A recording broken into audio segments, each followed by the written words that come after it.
En el nombre del Padre, del Hijo y del Espíritu Santo. Amén. Ven, Espíritu Santo, y llena los corazones de tus fieles, y enciende en ellos el fuego de tu amor. Envía tu Espíritu Creador, y se renovará la faz de la tierra.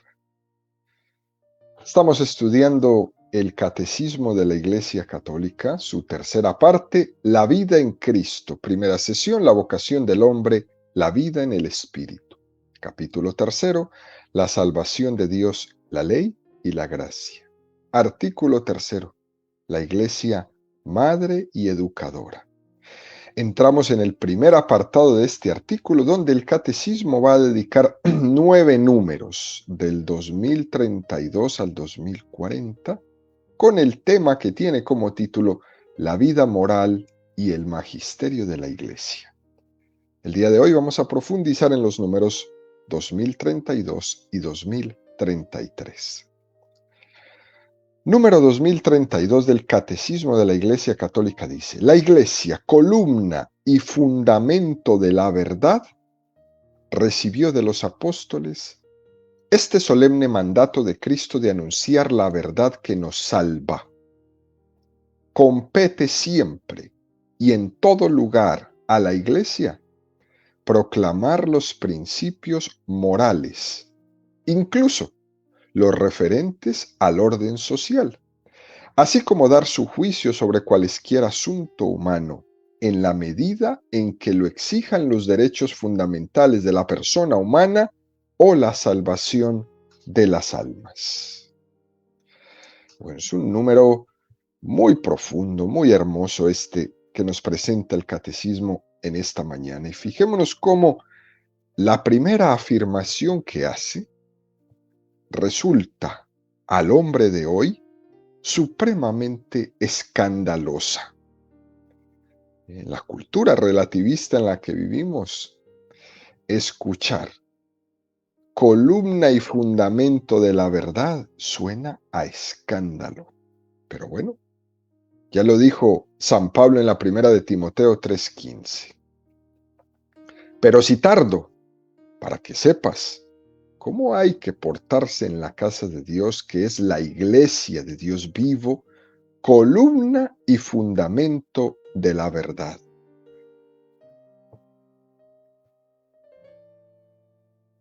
Esto es escándalo, escándalo, porque estamos en una cultura que ha hecho del relativismo un dogma, del subjetivismo un dogma. Hoy día es un dogma decir no existe ninguna verdad. Hoy es un dogma. ¿Quiénes son ustedes para decir qué es verdad o qué no es verdad? Eso es un dogma, el dogma del relativismo. Que cada uno se haga la verdad a su medida. Eso se llama relativismo. No hay verdad. De tal manera que en esta cultura nuestra, en este mundo posmoderno, se rechaza esa pretensión de la Iglesia de ser portadora de una verdad plena revelada en Jesucristo. Y se rechaza. Y es curioso que cada día se reivindica más que no hayan verdades absolutas, que se nieguen los dogmas. Y eso justamente contradice al hombre, porque mientras se niegan los dogmas, mientras se niegan las verdades absolutas que son fundamentales y que son obvias, el hombre hace del relativismo un dogma. Por tanto, ¿qué está diciendo con esto? Que el hombre necesita tener dogmas. Si no son religiosos, pues serán paganos, pero igual serán dogmas.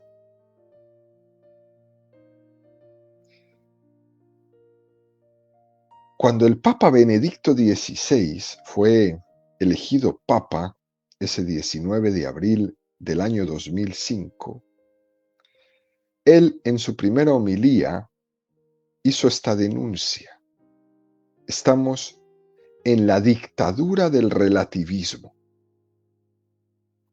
Fue una expresión supremamente dura y difundida por todo el mundo. Fíjense, hoy han pasado ya 20 años desde que este hombre dijo esta expresión. Y vemos un mundo cada vez con más dictaduras. Es decir, esto que el Papa dijo hace 20 años es hoy día más actual que nunca.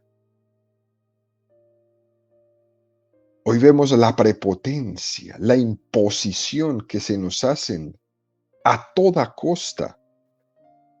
Basta con ver el escándalo en los Juegos Olímpicos. Se nos quiere imponer las ideologías a toda costa, valiéndose de todo. Y lo fuerte de todo esto es que ni siquiera lo proponen, sino que nos lo imponen. Eso es una dictadura. El relativismo nos quiere imponer su no creencia. Una dictadura. Curiosamente, a la Iglesia ya no se le permite en la mayoría de los países del mundo dar la clase de religión en las escuelas. Por eso hemos tenido que en las iglesias crear las clases de educación religiosa, porque ya en las escuelas no podemos. Mientras al mismo tiempo vemos cómo las ideologías permean los libros y los programas educativos de las escuelas, donde ya los temas de la sexualidad y la educación sexual de los niños están completamente manipuladas por las ideologías. La identidad de su cuerpo, la sexualidad, el género, todo manipulado en los libros, en los maestros, en los programas. Ya no se diga en la televisión, hasta en los Juegos Olímpicos ya. ¿Qué más desfachatez queremos? Y todo es impuesto. No es dialogado, es impuesto. Y se callan, porque el que hable lo condenamos. Lo condenamos de homófobo, de xenófobo, de antisemita, de lo que sea, pero el que hable lo condenamos. Eso se llama dictadura. Estos días hemos estado presenciando lo que pasa en Venezuela. Dictadura. El que hable, lo matamos, lo encarcelamos, lo secuestramos, lo desaparecemos. Dictadura.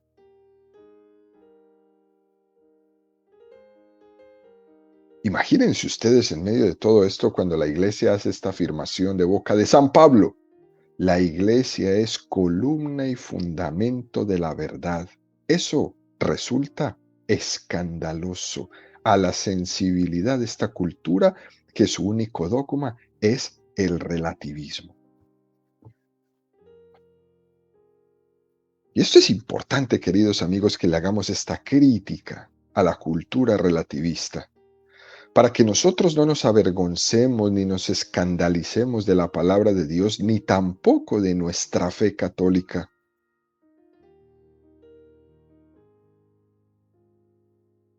Columna y fundamento de la verdad. Y eso no lo dijo San Pablo con una actitud de soberbia,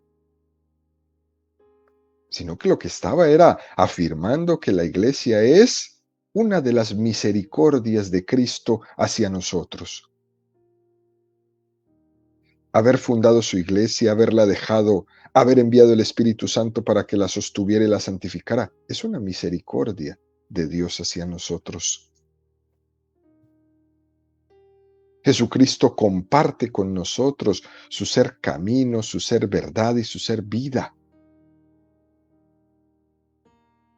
En medio de nuestra debilidad, Él lo comparte. En medio de nuestros errores, Él lo comparte. En medio de todas las metidas de pata que durante 2000 años esta iglesia haya tenido y de las cuales ha intentado siempre levantarse, a merced de todo eso, a merced de nosotros mismos, Él es el camino, la verdad y la vida y nunca la ha dejado sola. Nosotros podemos errar muchas veces, como se ha hecho, como se ha hecho. Porque tenemos esa capacidad de errar que es consecuencia de la debilidad que dejó en nosotros los seres humanos el pecado original. Pero Cristo ha tenido misericordia de nosotros. Y por eso nosotros ahora confesamos que Cristo es la piedra angular de esa iglesia. Y que toda la construcción está sujetada y está coaccionada en esa piedra angular que es Cristo. Y Él ha querido compartir ese ser piedra angular con la iglesia de ser roca firme para el mundo, donde todas las corrientes se chocan contra ella y se dividen. Y por eso se ponen de acuerdo para ir todos contra ella. Por eso nosotros tenemos que ser tan sinceros, tan honestos, tan unidos con el Santo Padre, porque todos van contra ella, y Él a su cabeza tiene que ser la roca firme, y nosotros tenemos que apoyarle a ser esa roca firme, no echándole encima,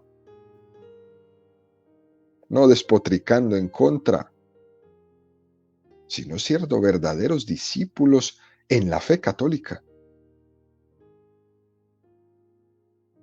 Y si no quieres ser un católico, pues la puerta está abierta, no hay problema. Pero si vas a estar, necesitamos que estés como roca firme. Y Jesús nos va a ir capacitando poco a poco para que eso que nos ha encomendado se pueda realizar. Pero tú estás llamado a ser roca firme. Dice también este número 2032 del Catecismo algo muy hermoso. La Iglesia recibió de los apóstoles este solemne mandato de Cristo de anunciar la verdad que nos salva. Es un mandato que incluso supera la capacidad de los apóstoles y por eso necesita cada vez más de la gracia de Cristo para poder llevar adelante ese mandato de anunciar la verdad que nos salva. Incluso esto es tan fuerte que el mismo Jesucristo es el que ruega por su iglesia. ¿Cómo serán los enemigos que tiene la Santa Iglesia? Que hasta el mismo Jesús es el que ruega por ella para que sea fiel al mandato que Él le ha dado. ¿Cómo será esta batalla? Lucas 22, 31, 30. Simón, Simón, está hablando a Pedro. Mira que Satanás ha solicitado el poder, cribaros como trigo, pero yo he rogado por ti, para que tu fe no desfallezca. Y tú, cuando hayas vuelto, confirma a tus hermanos. ¿Cómo será la batalla que la Iglesia Católica tiene que librar en este mundo que la odia? Que el mismo Jesús tuvo que rezar por ella. Mira que Satanás ha solicitado,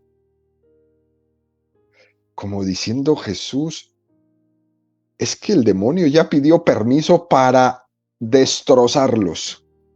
Fíjese la palabra que usa Jesús, la expresión, cribaros como trigo, es decir, desminuzarlos hasta hacerlos polvo.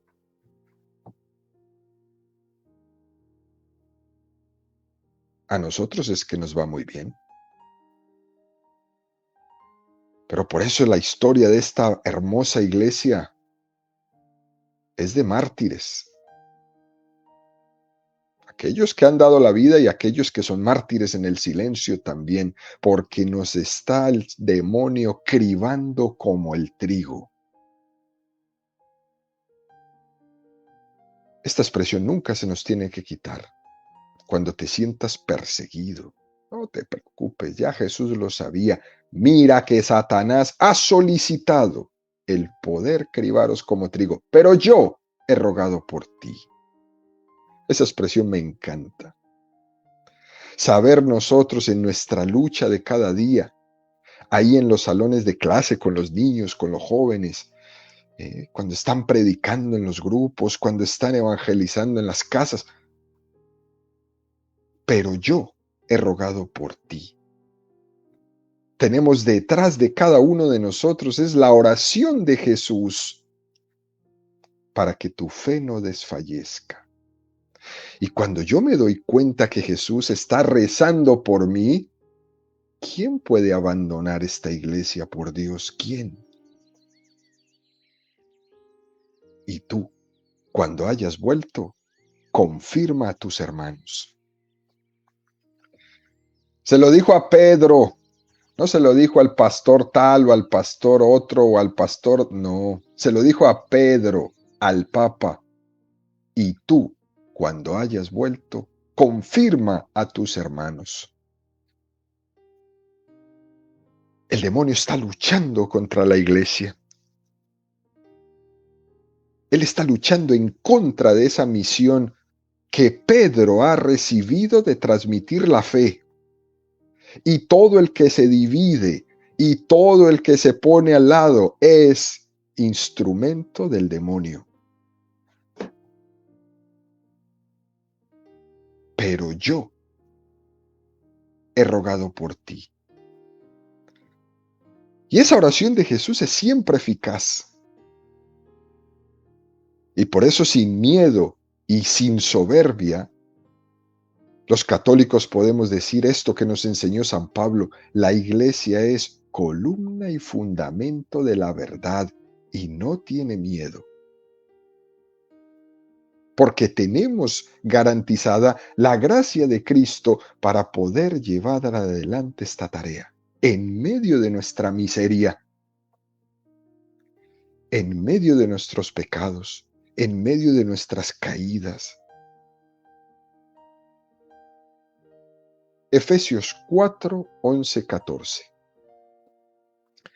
Él mismo dio a unos el ser apóstoles, a otros profetas, a otros evangelizadores, a otros pastores o maestros, para el recto ordenamiento de los santos en orden a las funciones del ministerio, para edificación del cuerpo de Cristo, hasta que lleguemos todos a la unidad de la fe y del conocimiento pleno del Hijo de Dios, al estado de hombre perfecto, a la madurez de la plenitud de Cristo, para que no seamos ya niños llevados a la deriva y zarandeados por cualquier viento de doctrina, a merced de la malicia humana y de la astucia que conduce engañosamente al error.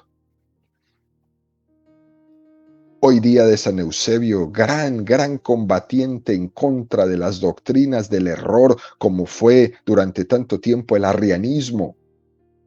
Qué belleza escuchar esto. Para que no nos dejemos zarandear por cualquier viento de doctrina, por todas las novedades que nos presentan las sectas, por todas las novedades que nos presentan muchos comunidades protestantes. Cuando vengan y le digan a los católicos: allá en tu iglesia no te dejan divorciar, en la mía sí, vente para acá. Eso, vientos y vientos de doctrinas falsas, a merced de la malicia humana, a merced de la astucia que conduce engañosamente al error, dice San Pablo. Vente a mi iglesia, que aquí te doy lo que quieras.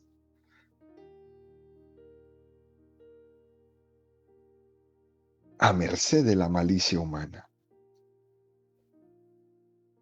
Y San Pablo es consciente de que el Señor ha suscitado vocaciones, ha suscitado carismas, que Él da el don del Espíritu Santo a su iglesia para que ya no seamos niños, para que podamos conocer, para que podamos formarnos, para que podamos estar más dispuestos, para que estemos llenos de gracia, para que cuando la perdamos la recuperemos, para que la malicia humana y la astucia del demonio no nos zarandee. Cristo asiste a su iglesia para que no sea zarandeada al error. Jesucristo se ha comprometido con su iglesia y es el primero que ora por ella. Yo he rogado por ti, Simón, Simón. Qué cosa tan bonita esta. Y de ahí es que la iglesia está llamada a iluminar con el Espíritu de Jesucristo todas las situaciones que le pasan al mundo. ¿Y qué nos dicen? Ustedes no se tienen que meter en esto. Pues sí, sí nos tenemos que meter. Sí, sí tenemos que opinar. En todas. Porque el hombre no cambia. Las mismas situaciones que vivió Jesucristo, a lo mejor en otras circunstancias, son las mismas que vivimos hoy. Al final, fíjense cómo este número del Catecismo 2032 nos propone la cita de uno de los cánones del derecho canónico, el número 747, que dice: compete siempre y en todo lugar a la Iglesia proclamar los principios morales, incluso los referentes al orden social, así como dar su juicio sobre cualesquier asunto humano, en la medida en que lo exijan los derechos fundamentales de la persona humana o la salvación de las almas. Es un número que nos regala el derecho canónico que aterriza nuestra vida al tiempo de hoy. Digamos que cada campo tiene su propia autonomía. Por ejemplo, la ciencia puede tener su propia autonomía. Pero sería un error que todas las ramas del saber, del pensar, los científicos, no tuvieran nada que ver con los principios morales, con los principios fundamentales de las leyes morales del hombre. Eso es un error. Estamos claros en que a lo mejor la iglesia no tiene esa facultad para entrar en muchos de los campos que no le competen, pero eso no significa que tenga que estar callada. Por ejemplo, ¿qué tipo de adelanto científico es el más adecuado en las telecomunicaciones? Nadie habla de eso. ¿Cómo se puede regular las comunicaciones, por ejemplo, hoy día las redes sociales, para que no se dañen a tantas personas? Si no existen unas leyes morales, entonces los medios de comunicación que se hicieron para comunicarse, hoy día se usan para destrozarnos. Y entonces, claro que le compete a la iglesia entrar, porque eso tiene implicaciones morales, porque ella está llamada a defender al hombre. Fíjese cómo dice el derecho canónico: los derechos fundamentales de la persona humana o la salvación de las almas. ¿O sería un error pensar que la iglesia no tiene que meterse en el mundo de las empresas? Por supuesto que se tiene que meter a hablar de los marcos económicos, de las ciencias empresariales, de los salarios, de los principios morales, de las horas de trabajo que son correctas, del abuso que se comete en contra de los obreros. Claro que se tiene que meter para que enseñe la moral y para que denuncie aquellos principios morales que se rompen y que se rompen y se rompen, y que el único que sale perjudicado siempre será el más débil. O en el mundo de los militares, claro que la iglesia se tiene que meter. La tradición de la iglesia ha discernido y ha denunciado las guerras injustas. Y hay que denunciar cómo el hombre se extralimita en lo que significa la legítima defensa. Y hay que denunciar que no se puede usar la fuerza desde el Estado para acribillar al pueblo. Lo que está pasando en Venezuela hoy, ¿cómo nos vamos a quedar callados? La fe católica nos recuerda que los principios morales enseñados por Jesucristo tienen que iluminar la vida en todos los campos del hombre, sin meternos a faltar al respeto o pisar el terreno que no nos corresponde. Pero todas las facetas del hombre tienen una parte moral que tiene que ser defendida. Que no existe una dicotomía entre los valores espirituales y nuestra vida cotidiana. Que en el trabajo debe de haber una moralidad, que en la ciencia, que en los experimentos, que en los laboratorios tiene que haber una moralidad.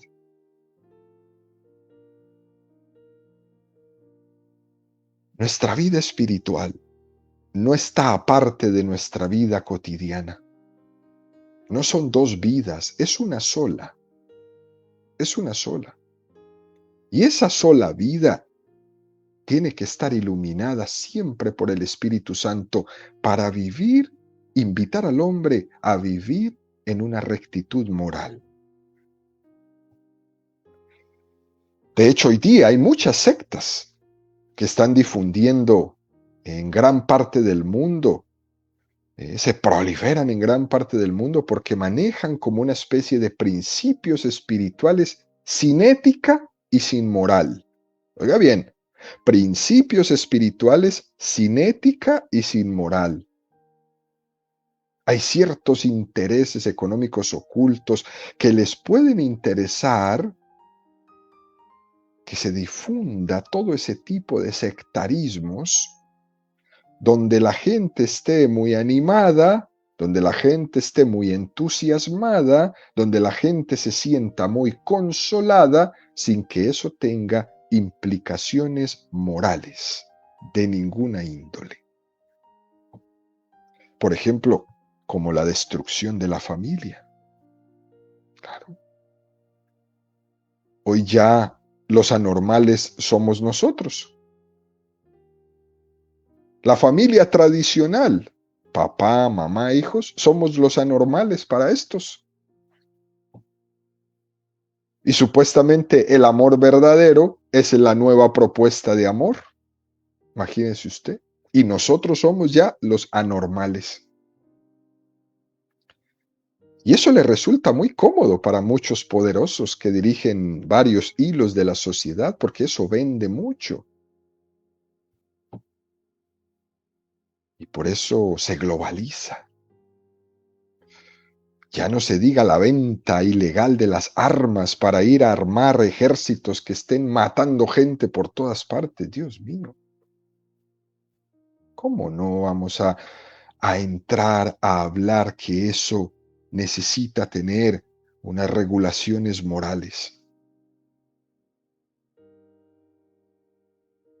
Esto es importante, ¿no? La fe católica nos invita a integrar los aspectos de la vida a la luz del Espíritu de Jesucristo. Imagínense ustedes, queridos amigos, si la iglesia no se metiera en nada de eso, ¿cómo viviría de bien? Imagínate tú. Vamos a poner ejemplos. Si la iglesia dejara de hablar de la importancia del derecho que tienen los padres en la educación de sus hijos, si la iglesia dejara de hablar del peligro de la manipulación de las conciencias en las escuelas, si la iglesia dejara de hablar de las injusticias en el mundo laboral, si la iglesia dejara de hablar del pago injusto de los salarios, si la iglesia dejara de hablar de las inmoralidades bajo la capa de los adelantos científicos, como el trato que se hace con los embriones fecundados porque ya no salió bien este experimento y te tiramos por el caño, si la iglesia dejara de hablar del daño que es el aborto en la sociedad, que es el aborto para una mujer y que lo que es el aborto para ese bebé indefenso, si la iglesia dejara de hablar de estas cosas, se evitaría muchísimos problemas y tendría muchos amigos. Nadie se metería con ella. Al Papa ni siquiera lo sacarían en una foto, en ninguna parte.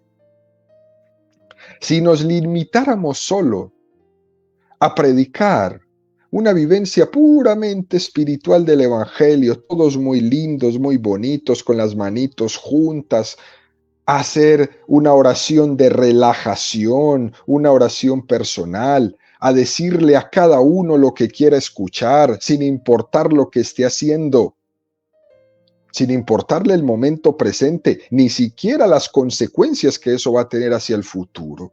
Si nos dedicáramos a darle a cada uno en su gusto, no tendríamos ningún enemigo, ningún problema. Y tendríamos las iglesias mucho más llenas.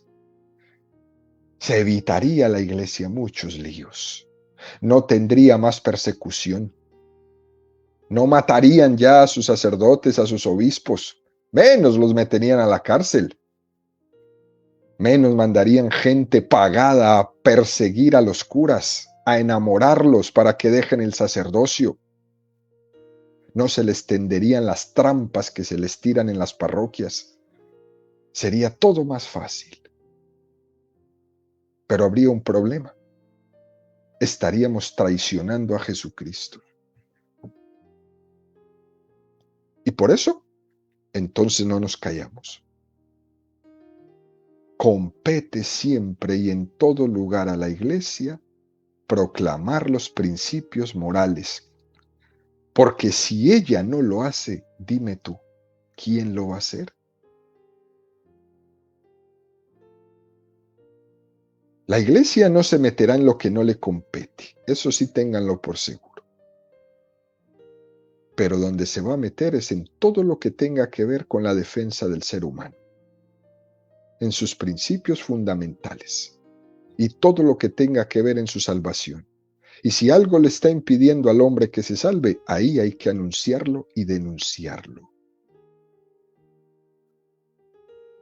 Uno de los versículos de la Sagrada Escritura que se han interpretado de la peor manera, ¿no? Es cuando le presentan una moneda a Jesús, ¿no? Y le preguntan, ¿es lícito pagar impuestos al César? Y Jesús respondió, dad al César lo que es del César y a Dios lo que es de Dios.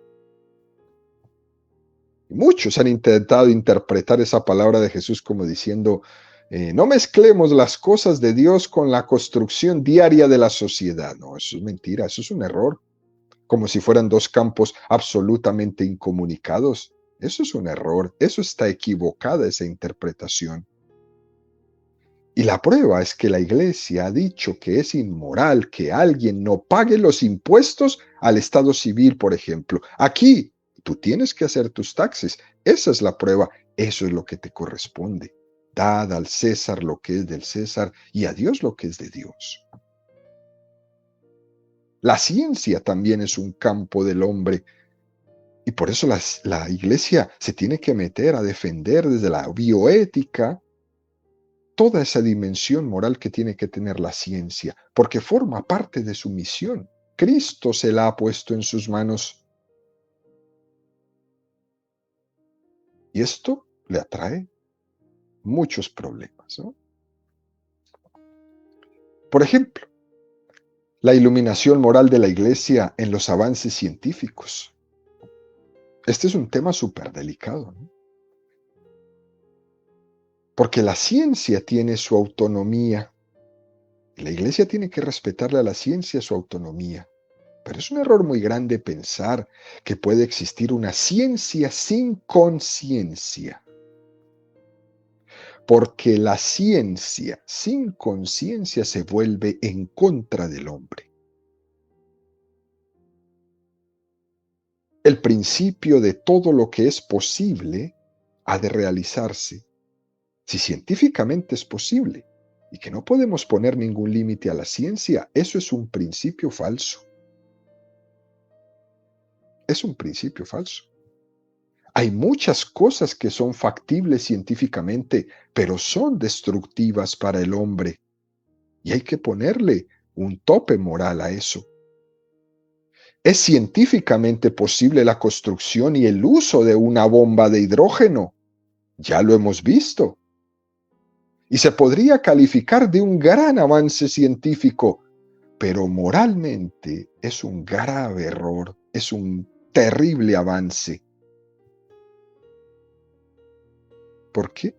Porque estamos fabricando nuestra propia destrucción. ¿Cómo no va a tener un juicio moral eso? Un tope moral, un muro moral a donde no se pueda cruzar. Y cada vez que el hombre ha cruzado esas líneas rojas donde no, ha venido la destrucción total. Para muestra, tirar una bomba atómica. Todo eso, la iglesia se tiene que meter ahí. O el trato de las células madre embrionarias. Gracias a Dios, afortunadamente, muchos científicos han ido evolucionando en este cuidado y en esta delicadeza. Pero en el primer momento no parecía, no parecía. Y entonces se planteaba el debate científico. ¿Se pueden curar varias enfermedades? ¿Será conveniente usar estas células madres, aunque sea a costa del sacrificio de embriones humanos? Y la Iglesia desde el principio mantuvo que el fin no justifica los medios.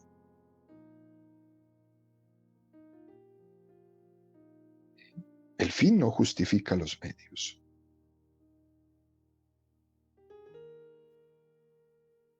Y el hecho es que las células madre embrionarias no solamente regeneraban las células buenas, sino que también regeneraban los tumores y las células malignas, etcétera, etcétera. Pero aún y con todo se sigue experimentando con embriones humanos y sigue siendo inmoral. Y en eso se tiene que meter la iglesia. Al final, queridos amigos, lo que está claro es que cualquier avance científico que sea incuestionable es un error y no es admisible moralmente. Y la iglesia está llamada a defender al hombre en todo y por todo, en todos los campos. El ser humano siempre tiene que ser un fin y nunca puede ser un medio.